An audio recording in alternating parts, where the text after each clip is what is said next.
안녕하세요, 주부팔로입니다. 오늘은 닭가슴살 레시피를 가지고 왔어요. 닭가슴살은 지방 함량이 적고 100g당 23g의 단백질을 포함하고 있는데요. 그래서 닭가슴살은 다이어트 때 많이 먹는 음식이죠. 보통 삶은 닭가슴살을 많이 먹잖아요. 근데 전 정말 삶은 것만은 정말 못 먹겠더라고요. 그렇다고 소스, 나트륨을 막 추가하면 살 빼는데 지장이 있겠죠? 전 이렇게 닭가슴살을 먹어서 맛있게 먹으면서 살을 쑥쑥 뺐는데요. 우선 닭가슴살을 고를 때는 선홍색을 띠고 있는 것을 선택해주세요. 흰색을 띠고 있다면 좀 오래된 것이거든요. 닭가슴살에 미처 제거되지 못한 이런 닭기름 다 떼주세요. 닭가슴살을 부분 잘라주시고 화이트 와인과 후추를 넣고 비벼주세요.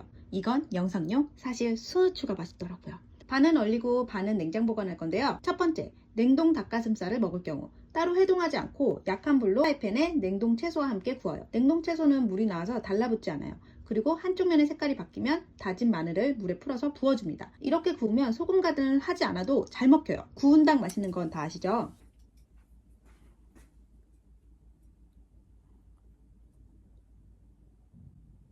두 번째는 생 닭가슴살을 먹을 경우 은박지에 올리브유를 넣고 닭가슴살과 얼린 꽈리고추를 넣어줍니다. 그리고 뭉쳐요.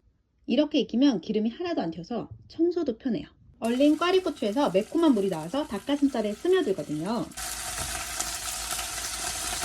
이렇게 익히면 정말 촉촉하고 살짝 매콤하며 너무 맛있어요.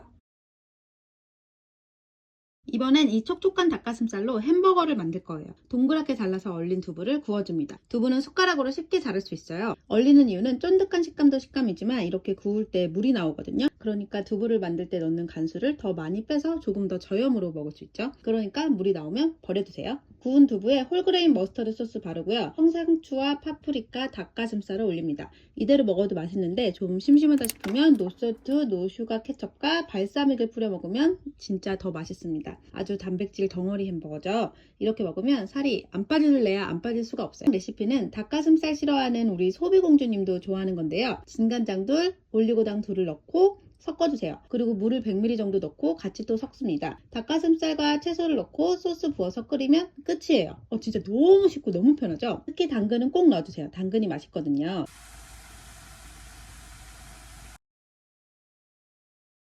너무 맛있어요. 여기에 찰보리나 늘보리와 함께 먹으면 진짜 정말 더 든든하겠죠?